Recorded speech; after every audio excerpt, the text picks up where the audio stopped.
Hello viewers, you are warmly welcome back to Steady Right Hub. This is a follow-up video to my previous video. We looked at how to draw PPF curves for these countries using this table. And I promised to estimate the opportunity cost for both countries using the same table. So without wasting much time, let's just go straight into calculating the opportunity cost for both countries and then also see if these opportunity costs are constant, increasing, or decreasing. Let's begin with our calculations. As usual, get your calculators, your pens, and your plain sheet or your workbook ready. Okay, so before anything else, you need to look at the formula for calculating opportunity cost. Opportunity cost is equal to the change in y over the change in x, which can be represented as change in y over change in x, or dy dx. In my previous video, I represented apples on the x-axis and oranges on the y-axis, which means that the changes in y over the changes in x. Let's first consider Australia. Australia was previously producing 12 apples and 0 oranges, but it later decreased the production of apples from 12 to 3 in order to increase the production of oranges from 0 to 3. It means that our new quantities for orange, which is 3, minus the previous 0, over our new quantity of apples for Australia, which is 3, minus the previous quantities, 12. Now 3 minus 0 is 3. 3 minus 12 is negative 9.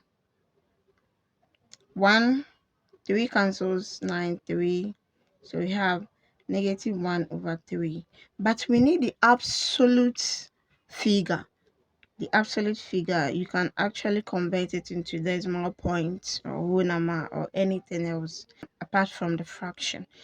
So 1 divided by 3 is equal to 0.333.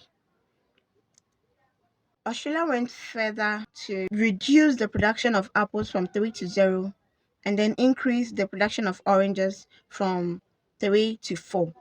Now we have to calculate the opportunity cost for this action that was taken by Australia. It increased oranges from 3 to 4. So our new quantity is 4 minus the previous 3 over our new quantity for apples, 0 minus the previous 3. So 4 minus 3 is 1 over negative 3. Then it means that negative 0.333 equals our absolute 0.333. It means that this is the opportunity cost for any action taken by Australia in order to produce more quantities of oranges. So this is the cost they are giving up, or the benefits they are giving up in order to produce more of oranges, while they decrease the production of apples. Let's consider that of New Zealand.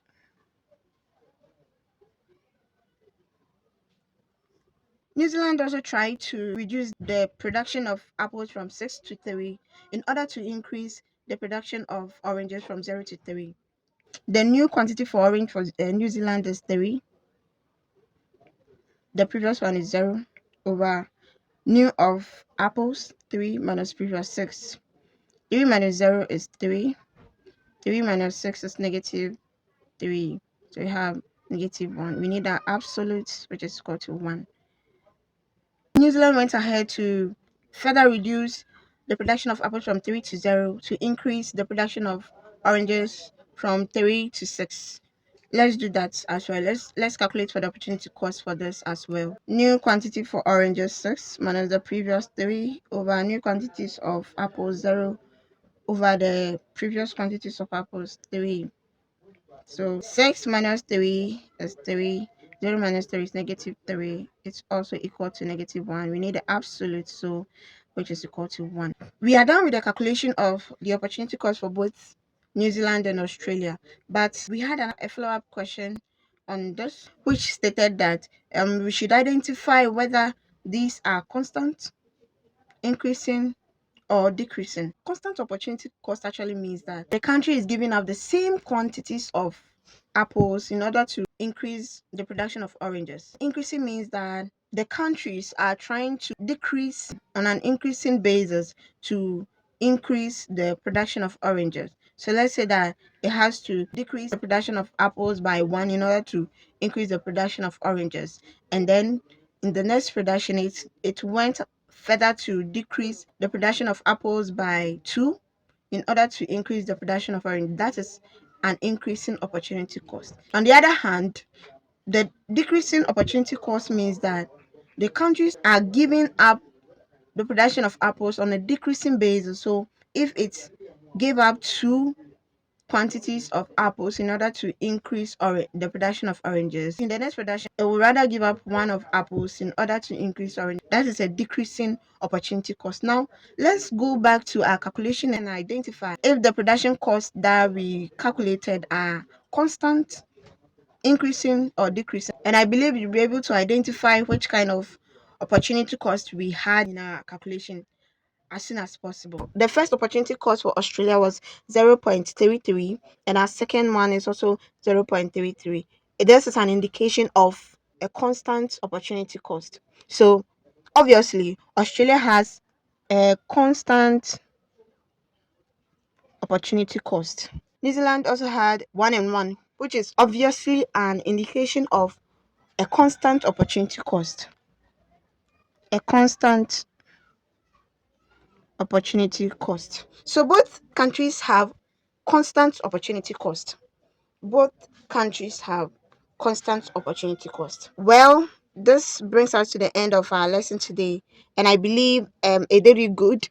Whenever you find any question requiring you to calculate for the opportunity cost for any production, you'll be able to easily identify how to go about your question. My previous video spoke about how to schedule a production possibility curve. So if you weren't there with me, just go back to my previous video, then quickly look at it and then come back to this video. If you find this helpful, kindly subscribe, like, and share our videos to your colleagues, and also comment at the comment section if you have any questions regarding this video. It's a bye for now. Thank you.